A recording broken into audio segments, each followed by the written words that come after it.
It's only 30 years of Allianz supporting the leagues, and we're not done yet. Only the leagues, only the Allianz leagues.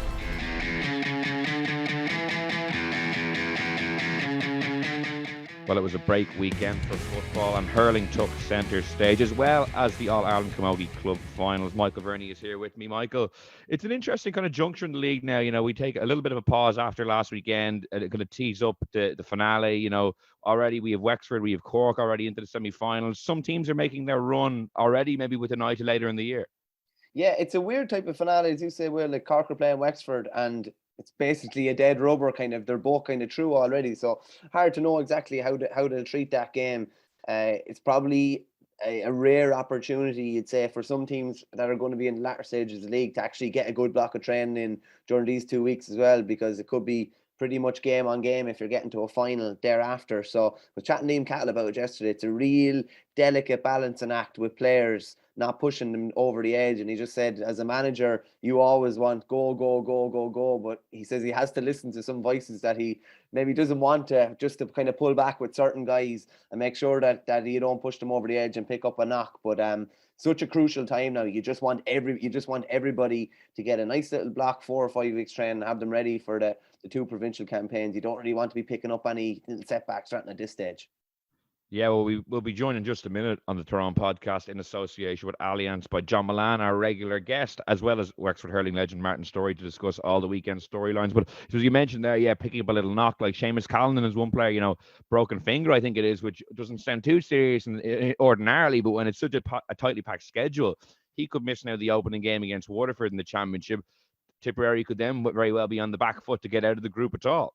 Yeah, it picked it up on Friday night in training. Last Friday night, you're looking at 6 weeks. I would have broken a finger before. You might get 4 or 5 maybe if it heals pretty well and maybe he wears a glove or something like that. But he won't have any hurling done within that 4 or 5 weeks. So it's one thing being able to keep aerobically fit, but hurling is really all about your eye. And if your eye is not in, you're going to struggle. So be surprised if he probably featured in that first game against Waterford. And, you know, they're quite inexperienced at the moment, Tip are, and struggling maybe to bed in a new type of a game plan. So tricky couple of weeks for them, and without, you know, obviously without one of the best players in the country and a hurler of the year only 3 years ago. So probably another challenge on Bonner's plate that he's going to have to deal with. Yeah, it's funny. I know you were at the Waterford Tipperary game. Liam Cahill going back to face his old county for the first time since, you know, he maybe turned down the opportunity to go back to the manager. You know, were Tipperary fans, do you think, looking longingly at the Waterford sideline, thinking of what might have been?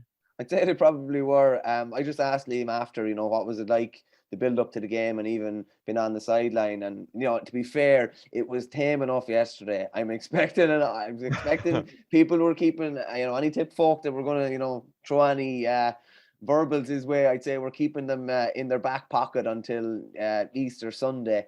But I'd say, you know, to me, I do think Liam probably made the correct decision from a point of view of what team could win an All-Ireland next. I do think Waterford will win an All-Ireland before Tipperary will. And he's obviously put 2 years into Waterford. And look at where he's taken them from. They hadn't a win in Munster in 2019, an All-Ireland final in 20, an All-Ireland semi-final last year. So it's going to be interesting. Tip are going to try and close that gap, obviously, when they meet in Munster. But it does look like Waterford are a step ahead of them at the moment. Yeah, well, Easter Sunday and the start of the Munster Championship can't come soon enough. But for now, we're going to be discussing all the Allianz League action, and we're delighted to have John Mullane here with us, as well as Wexford legend Martin Storey. Welcome to the show, guys. Pleasure. And Martin, we might as well go to you first, I suppose, with Wexford going so well, getting their 4th win in a row over the weekend against Offaly. You know, probably not their best performance at the league campaign, but it did book their place in the semi-final. What's kind of impressed you most about what Darragh Egan has done over the last couple of weeks? You know, taking over from Davy Fitzgerald was never going to be an easy task. I think he's given a bit of freedom back to the players. I think he's letting them open it up a bit. I think he's letting them make some decisions themselves. I don't think we're adhering as tightly to the game plan. And you'll always get, don't forget, you'll always get with a new manager, sort of, you call it the honeymoon period, you know what I mean? And that's going, I mean, like you take the first game against Limerick, like John Kiely is trying to find probably the next 10 Limerick hurlers. He knows he has 17, 18, but he's trying to bring that from 17 to 18 up to 28 for the next 4 or 5 years. So that's what he's probably using the league for. Plus, Plus, probably they mightn't have been training as hard as everybody, because their one and only focus this year is to do 3 in a row, would be my opinion on that. And I mean, Darragh's come in and he's an out-and-out hurling man. If you look what he's done with his club and what he's achieved with his club, like, it'll just show you the interest and the pure interest he has in hurling at heart. Like, so, and every player knows when a new manager comes in that he's no preconceived ideas, like, you know, of, oh, you can only come on as an impact sub, you can only play wing back, you can only play, you know what I mean?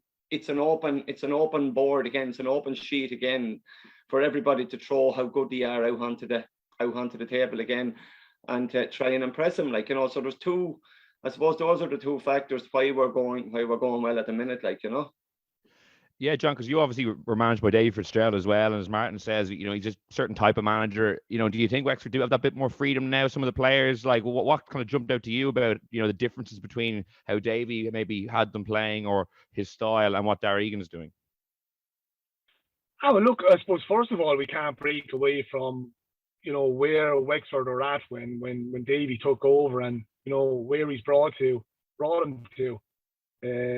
In the present moment of time, done an unbelievable job. And I suppose we touched on it last week. I suppose, you know, when whatever county Davey comes into, whether it be Clare, Waterford, Wexford, you know, the team are always under the microscope, whether it be the media, you know, anything Davey seems to do. And I just think, you know, as I touched on last week, I just think Wexford are kind of free from being under the microscope. And I think that, as Martin touched on, alluded to there, I think they're just hurling with a bit more freedom. And they seem to be enjoying their hurling at the moment. And yeah, look, it's everything remains positive. You know, as I said, Darragh Egan, you know, you can touch on the manager, but it's a management team. It's the package that comes with Darragh Egan. He surrounds himself with some great men, and yeah, Wexford are in a really, really good place at the moment. And you know, they're in a league semi-final now. They play Cork in 2 weeks' time, and I suppose with the teams left, there's no reason why they shouldn't go and chase a league title. You see, we need some sort of silverware in Wexford to get the ball rolling again, and get everyone totally flying, and get everyone in the county like jizzed up, as John is saying there, like, you know what I mean. But like, if you go like Limerick, I don't think they're worrying about the league as such. They're trying to find. Cork are probably not worrying about the league. They're trying to see what can we do to improve on our performance in last year's All-Ireland final. Galway want to get back to where they were 3 or 4 or 5 years ago. Like, so I mean, everybody's version of it is a little bit different in that sense. Like, you know what I mean? And I mean, I'll go back, like Liam Dunn was there previous to Davey, but Liam brought us to we went to 2 quarterfinals as well. Like, you know what I mean? So there wasn't, you know, Davey brought us to quarterfinals and a semi-final. Like, it's the players that were improving gradually. I think they won three under 21 championships. So it was a natural progression for them to start coming to their peak at 24, 25, 26 years of age, to see are they able to compete at the top level in Ireland. Like, and they are competing, but we still need to get a little bit more to be winning. Like. And Michael, obviously the focus naturally is on the manager, you know, coming in after Davey, but what players have stood out to you across this campaign for Wexford? Who's really caught your eye? Well, there's a couple of things just to jump in on what the two lads said. I think it's key now. Like, Conor McDonald was like the Lone Ranger up front the last 4 or 5 years, and it worked to a fair extent. But when he's inside now, he has one guy beside him, maybe 2 at times as well. There's definitely a more orthodox look to the Wexford attack. And when they don't have to go lateral when they're going with ball, when they're looking up out around the middle of the pitch, they actually see 2 or 3 guys inside. And I think that's kind of an exciting thing for Wexford hurling people, just to see that, because they do have really dangerous attackers inside, and they were kind of playing maybe 4 against 6 or 5 against 6 when they were coming up against teams, and maybe trying to contain teams more than anything else. So I think that's exciting. Rory O'Connor has been brilliant in this league. We've talked about him for the last, since he made his debut after finishing the Leaving Cert 4 or 5 years ago. He's on, playing at a really high level at the moment. Conal Flood, very good wing back. Charlie McGuckin, who of course has a good bit of Offaly blood in him, which is good, which is good to see. He's just scalded me. he's just a very effective, hard-working forward, like Mikey Casey as well. Very good too. There's lots of kind of new players like that, new blood that were. I think probably one of the criticisms of Davy from Wexford people just was maybe it was the same 17 or 18 faces that the way you'd seen maybe throughout his reign. The same guys were coming on in most games, whereas Darragh Egan has come in, as Martin said there. Lads know it's a blank canvas. They have a chance to impress a new manager. There's a bit of stock in the bank for some guys from what they've done in previous years, but really he's just looking at everybody with a really fresh approach. And I think even key to that as well, like, one of their most impressive players in the league so far has been someone like Matt O'Hanlon, who's one of their more experienced players. Looked like he's full of energy again. Diarmuid O'Keefe is the same. Guys that have been around the block for a good while. So I think it's hugely encouraging for Wexford. And I'll tell you one thing about Darragh Egan that I'm really, really impressed with. Like, Billy Walsh is a big personality, a really big personality who has unbelievable expertise in the boxing field. No problem bringing him in, because he knows that Wexford will get a couple of percentages out of it. Gordon Darcy, like, one of the best rugby players Ireland ever produced, a big personality as well. Like, Darragh Egan doesn't care. He doesn't feel like he's going to be undermined or anything like that. He will bring anybody into the setup that he thinks he can get a percentage or two out of. And I think that's hugely encouraging. And crucially for those two guys in particular, like, they're Wexford, they're Wexford until the end. It's not like you're bringing some guy in who has expertise but doesn't really have any affiliation with the county. So I think he's assembled a serious backroom team, and I think he has re-energized the whole thing. And I think one thing John said there as well, just because Davy is gone, it shouldn't be forgotten what he has done. Like, Davy created a massive buzz around Wexford hurling, and some of those younger guys that are contributing now, maybe some of the reason they had their hurl in their hand even more is because of the buzz Davy created in the last 4 or 5 years, and particularly in 2019. And they're getting a really, really good bounce out of that. And I don't think anyone could have predicted that they'd win 4 straight after that Walsh Cup defeat to Dublin. Really, really comprehensive defeat. So yeah, onwards and upwards. It's great to have two lads on the show today. Wexford are flying, Waterford are flying. The two boys absolutely jumping out of their skins on a Monday morning. Just know we had a sad day yesterday in Crow Park now. Unfortunately, Sarsfields gave us a bit of a trimming in the All-Ireland Camogie final. We're licking our wounds down here at the moment. Yeah, but I thought that there is a lot of positivity about Wexford, Martin. And, as Michael mentioned there, the big names that he has involved as well, Billy Walsh, Gordon Darcy, like, does that give a boost to everyone as well? Like, is that something that kind of brings more energy to everyone? Of course it does. I mean, but like, Gordon Darcy and Billy Walsh were two real hurling men. I mean, I won an under-14 Leinster medal with Billy Walsh in 1977. Like, Billy hurled minor for Wexford. Gordon was equally proficient in hurling and rugby, and we went down the right road. Obviously, look at his career. Like, but I mean, I had Gordon in talking with the lads when I was with the minors going back years ago with Conor Mack and those lads. Like, he's one of those. He's one of an out and out, like, staunch Wexford man and a staunch Wexford hero as regards his rugby and that. So no, he's absolutely doing the right thing. I think the big thing with Darragh is, as we're after saying, he's not afraid to open any avenue to see what will help Wexford hurling. Davy, like, probably, if it's a negative I have about him, was he like probably to control it. Whereas it's not about controlling it, it's about getting as much as you can from everything, like, Yeah, and John, just looking at Wexford's run of form in the context of Leinster generally, like, it's a really interesting time in Leinster hurling. There's no out-and-out favourite, really, it seems, at this stage, although Kilkenny's big victory over Dublin over the weekend maybe puts them in pole position, because Galway are in flux a bit. Kilkenny, still missing the Ballyhale guys. Dublin, who I know you've been very impressed with, suffered that bad defeat over the weekend, and Wexford maybe timing their run at a good time. Yeah, and they'll see it as a fabulous opportunity to kick on and possibly win a Leinster championship. And look, you go back to last year. I mean, probably the game of the year was themselves in Kilkenny, and they could very easily have toppled Kilkenny, and that would have seen them through to a Leinster final, and that would have been two Leinster championships possibly in the space of 3 years. So they'll possibly be looking back with a bit of regret last year that they didn't get to that Leinster final and they didn't become Leinster champions. And look, against Clare, they were extremely unlucky. So, yeah, they'll be weighing everything up. I think they'll be weighing it up and saying, well, look, we're going to go after the league. Darragh Egan, has stressed that, he's out to win every match. And I think they'll go after the league, and that will carry momentum into the Leinster Championship. And, there's no team setting the world alight in Leinster, albeit the Cats were impressive Saturday night. But, Dublin, for me, I thought, they looked like a team. It looked like a tired team. Didn't bring the energy, didn't bring the aggression that they brought against Waterford and even Tipperary the previous week. And probably what caught up with Dublin last Saturday night was the fact that they played three weekends in a row and probably using the same personnel within those 3 weekends. So yeah, I wouldn't judge Dublin on Saturday. They were missing Owen O'Donnell as well, but look, most certainly Kilkenny are probably the team to beat. But Wexford, I don't think Wexford have anyone to fear in Leinster.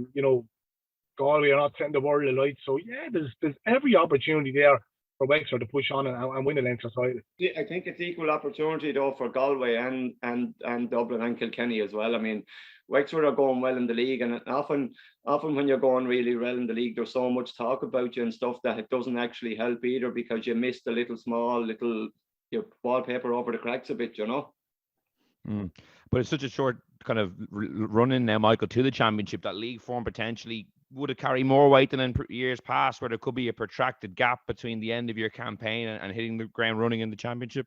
Yeah, just if you're trying to, you can't flick a switch with form and confidence. So to me, I think I'd prefer to be in Wexford situation or in Waterford situation, maybe rather than Limerick situation at the moment, where you've a fair idea that Limerick will turn it around. But I'd much prefer to have a consistent graph, be playing to a high level consistently over 4 or 5 games, rather than, let's say Limerick 3 losses and a draw, struggling for form, and you're expecting the switch to flick, but you're not 100% sure that it's going to. So I do think it's key for Wexford in particular, and probably Waterford as well, to really go after a league title and maintain your form and the confidence. I'm just thinking, say from a Waterford point of view, Ballygunner win the Club All-Ireland, say Waterford win a league title, confidence is really, really up.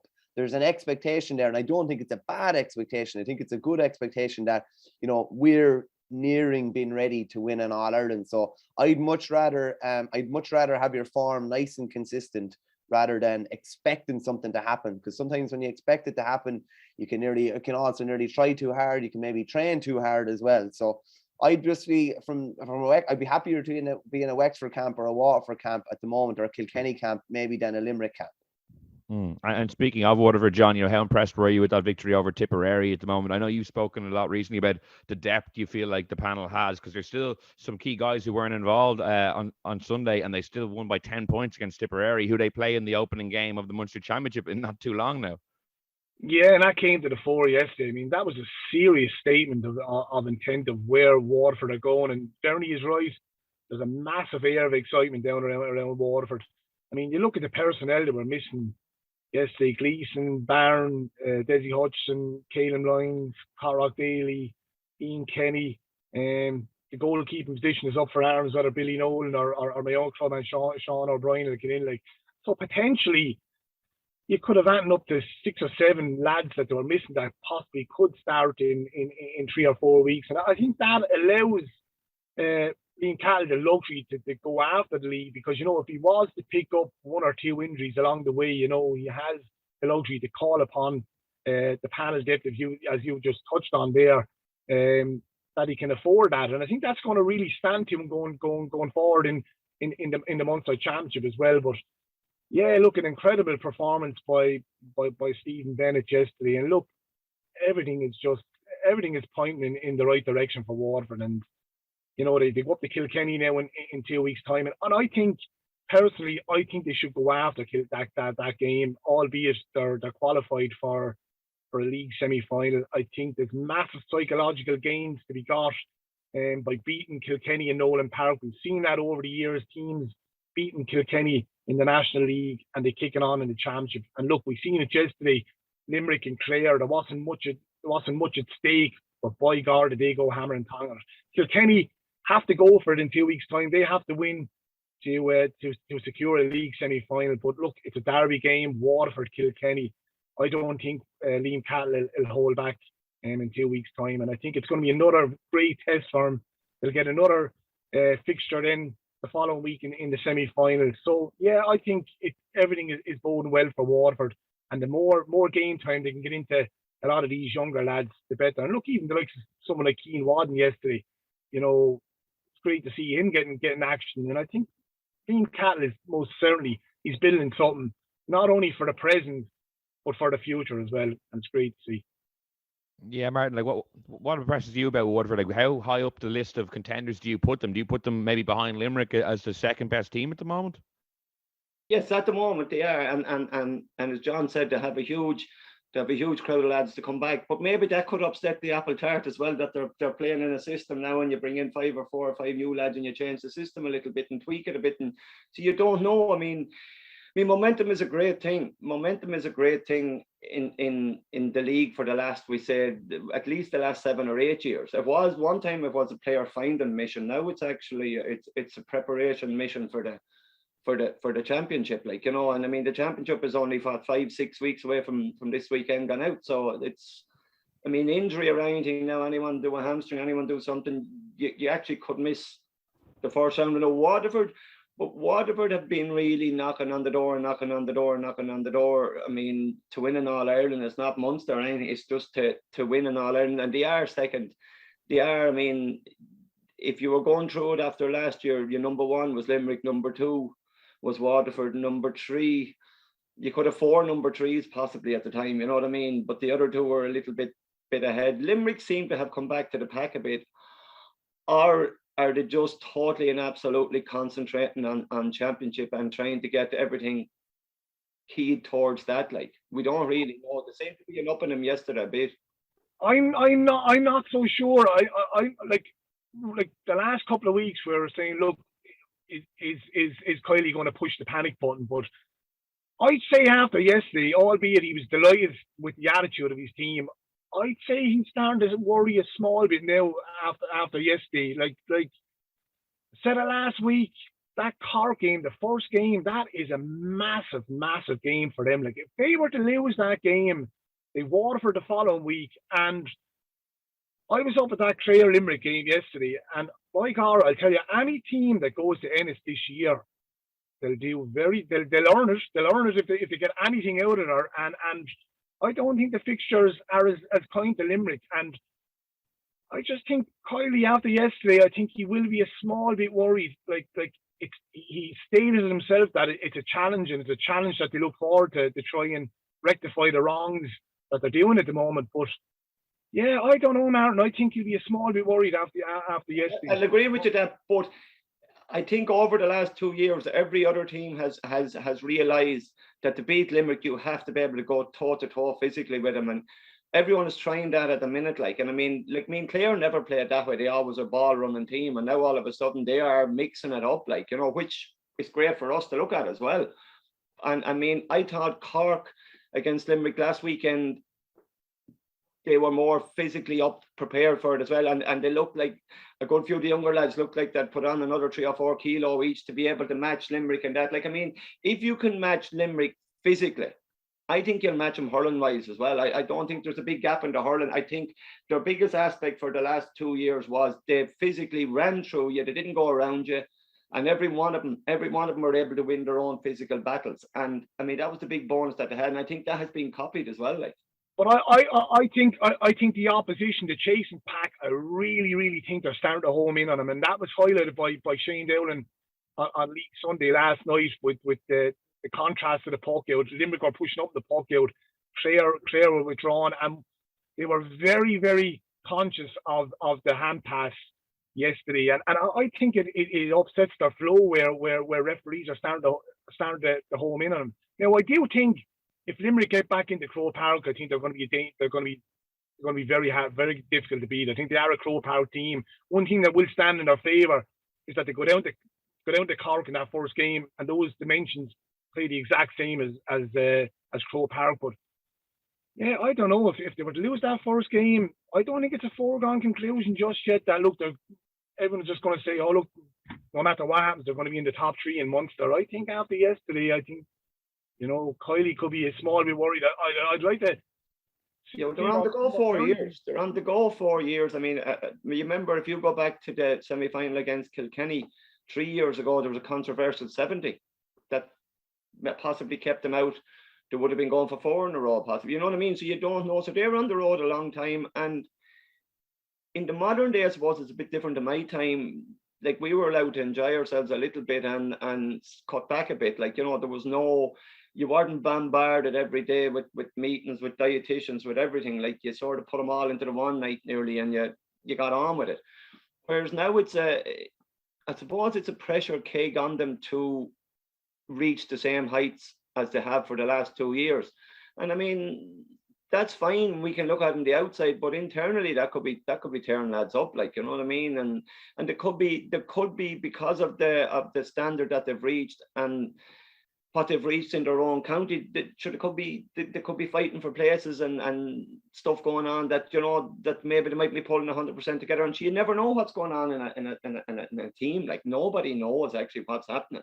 But they are a little bit, I suppose John Kiely is starting to worry a bit, but they still, if they get it right, if things come together, they are a serious machine when they get moving. Like, there's no doubt about that. They're an absolute serious machine when they get going. Like. Yeah, and that Easter Sunday game is set up to be an absolute cracker down in Páirc Uí Chaoimh. But Michael, what's your kind of view on it? The lads have kind of made some interesting points there about what could be affecting Limerick or their frame of mind even at the moment. What's kind of jumping out to you? Yeah, well, I've heard the training load they're going through is fairly outrageous, and that they train the Saturday and even the Sunday morning of the Cork game.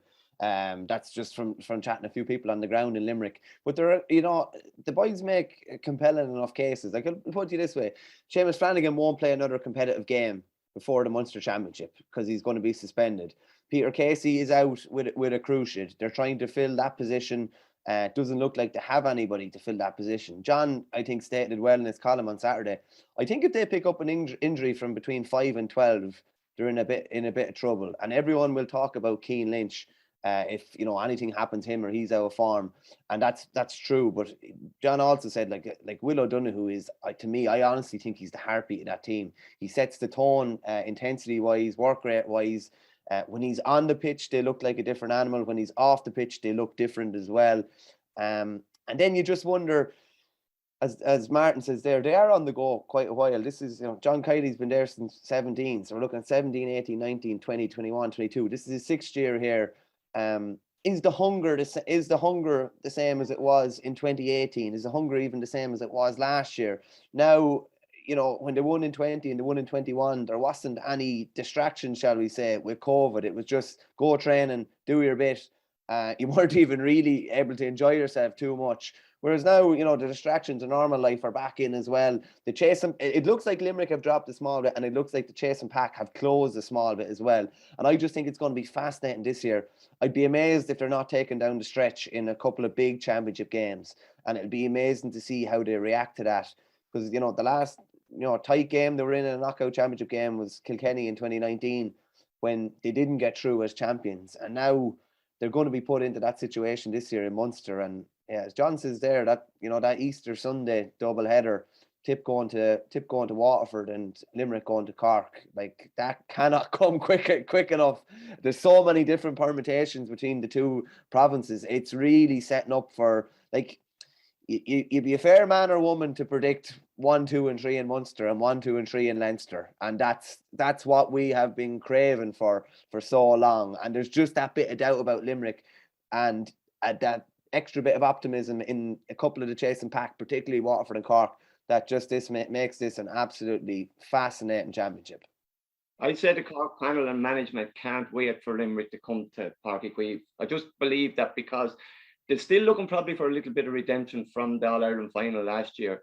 And nobody, because Kilkenny often give us a heavy trimming, like in the championship when I was playing, and you couldn't wait to get them into a league match or the following year to try and justify that you weren't actually that bad. They can, and I mean, players will hold that. John will tell you, players will hold that to you have to, if not, you won't be out there. You won't want to go back. Like, it's as simple. And I just think that Cork's legs have strengthened an awful lot. They had the speed last year, but I think there's an awful lot more strength in the body and the legs now than there was. One time they were trying to sidestep. Now they're actually trying to go through the middle. They're not trying to. And the Galway match on Saturday night with Cork didn't, like, after Paul Shefflin and that there seemed to be the intensity level never really hit the highs, I thought, with that match on the weekend. Like, I just thought it was sort of nearly you score one, I nearly get another. There wasn't huge, and there couldn't be after I suppose the circumstances, like. And John, just on Cork, we talked about Wexford and Waterford making good starts to the league, but they're 4 from 4 as well. They probably couldn't have done much more to kind of get over that, traumatic defeat in the All-Ireland final, beating Limerick, obviously, but winning all their other games as well. Yeah, I think the big thing for Cork going into this league was trying to get a good league campaign, consistency, momentum, and that's probably the one thing we've questioned Cork over the years. They were never a league team, but they're coming with all the answers now, and look, they can only do what they can do, is just keep winning games. And they're after putting really 2 good back-to-back performances, albeit, as Martin touched on it, the intensity levels weren't at the pitch that they were against Limerick. But look, they made wholesale changes again the weekend, and a bit like Waterford, I think they possibly have the second or possibly the best squad in the country, and that allows them to go after every game as well. And it will be interesting to see how they approach the Wexford game in 2 weeks' time. And I think for the Wexford game in 2 weeks' time, I think they'll really home in and try and get a performance down at Wexford as well, because they'll be looking at that Wexford game down at Wexford Park. Wexford Park kind of plays similar dimensions to Welsh Park. And they know that they have to go to Welsh Park, and I think it's round 3. So again, that will be a good test for Cork. And I think Kieran Kingston, he'll be anxious to win that game, see how his team get on down at Wexford Park. And it's going to be another great test for him, because I think, was it 2 years ago, they went down to, what was it, 2019 or 2019, they went down to Wexford Park, and they were comprehensively beaten down in Wexford Park. So again, I think it's about consistency, momentum, just keep winning games, and I think they'll go after that Wexford game. And I think, as I touched on, you'll probably see more changes in 2 weeks' time against Wexford, and I think they'll probably be eager to top the group and possibly avoid Waterford in a league semi-final. Just on that, Will, I think Cork have been far too hot and cold the last couple of years, and I think that's the one thing Kieran Kingston has probably gone after in this league, is to try and just get them playing consistently. Like I thought last Saturday night's game was a perfect game in the sense that a couple of years ago, or even last year, Cork would have maybe thrown in a bit of a clanger of a performance after a big performance against Limerick. But the consistency levels have stayed high, and I think that's huge for them. And even we've been saying for the last God knows how long that Cork aren't a league team. They're not, suited to conditions at this time of the year, and they're booking that trend as well. And I think a league title would mean an awful lot to them too. I just think, again, just the confidence that, people say we can't do it at this time of the year. We've done it we've done it at that time of the year. Now we're coming into the time of the year, the top of the ground that really, really suits us. So I just think after last year's All-Ireland final, you can't afford to be, hot and cold, or, performing, well in one game and then an off performance the next day. All the really good teams, and this is my worry for Limerick at the moment, the best teams always play to a consistent level and keep it steady. And Cork are developing that, Waterford are developing that, and that's why I think there's a worry over Limerick at the moment. But definitely grounds for optimism in Cork at the moment, huge grounds for optimism. Yeah, and they haven't actually won the league since 1998, and as you mentioned, it wouldn't be a bad time to rectify that. Maybe just to finish up our chat, Martin, I'll go to you. Laois beating Antrim by a point over the weekend, and interestingly, afterwards, Cheddar Plunkett was talking to the press, and he was kind of just talking about how he feels the weaker counties, I suppose, themselves, Antrim, maybe, Laois, Westmeath, like, just aren't getting enough help to kind of bridge that gap to the top teams, to get that little bit further and closer and more competitive. It was an interesting point he made, especially in victory. He wasn't doing it maybe complaining after another defeat. It's a tough place for, the Offaly's, the Laois, the Antrims in this league when they're competing probably maybe one level slightly above them. They're probably too good for the level below, but maybe not good enough to be competitive on a consistent basis with the top teams. Yeah, and Cheddar's an out and out hurling man. He's an out and out elite hurling man, because he will say it as he sees it and as it is. He won't powder it up or down, or he won't paint over it. He'll throw it out there. Like Laois are really absolutely trying to get everything right, but I think it comes down to money and everything, and investment in underage, and investment by the county board in pitches, in training facilities, and everything, you know what I mean. And you have to, unless you have a real big investor in it, you can struggle at times, you know what I mean. I mean, you go to the teams that have been successful for the last 20 years. There was never money issues. There was never financial issues, and it's not that the players got more or less. They never had to worry. There was no onus on management or anything to worry about. Can we go off for a training weekend? Can we do this? Can we do that? They were already there. Whereas in and I wouldn't say weaker counties, because that's not a nice word. In so-called weaker counties, often that actual choice or facility is not there for them, Yeah, because Michael, you're seeing, I suppose, with Offaly, not in terms of maybe resources, but just competing at the top table, and it's been a tough league for them. As also, even though they played well against Wexford and had probably their closest game of the whole campaign, it's once you take that step up, as Martin says, maybe some of these teams aren't really set up to bridge that gap with some of the resources. Yeah, no, it's a massive jump. There's no point in saying any different. Like in last year's Christy Ring, Offaly played Sligo, Wicklow, and Derry, and you're going up and you're playing Cork, Limerick, Clare. It is a massive gap. From an Offaly point of view, I would have been happy to be really good against Clare up until about the 56th minute, and the game kind of turned, and they were very good against Wexford yesterday for the guts of an hour. And it's probably coming down to conditioning in the last 15 minutes, and that's not conditioning that was done this year or last year. It's conditioning that was done probably for the last 10 years at underage level. That'll take time. It's just you can't afford to take your eye off the ball at any stage when you're trying to make up ground on, and get close to that top table. Offaly probably did take their eye off the ball, maybe along with a couple of other counties, but the eyes are firmly fixed back on the ball again. It's going to take a bit of time, and that that relegation game against Antrim is going to be huge for us. It's going to be huge for Antrim as well, and unfortunately, it's kind of a funny situation there, where if Offaly get up to Division 1 and manage to keep their status, that's great for us, but it's a disaster for Antrim, who have to go back down to Division 2 as well. So I'm not sure. There's Laois, Antrim, Westmeath, Offaly. You could throw a blanket over probably any of them on a given day, but then there's nearly a chasm between them and the Wexfords and Clares of this world, not to mention the Limericks, Corks, and Waterfords as well. So it's definitely a tricky situation for what you call maybe those kind of counties that are continuing to try and develop and get up close to that top table again.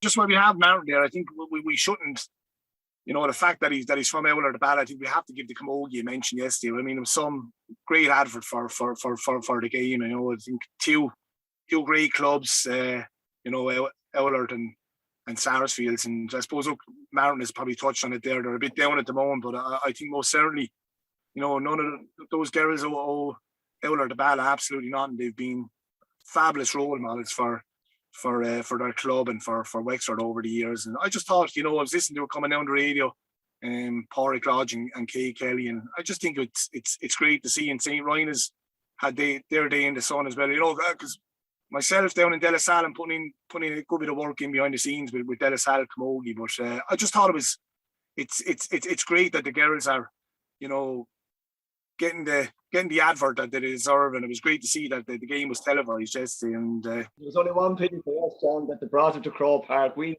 smaller dimensions, I think. Yeah, I was thinking that. Yeah.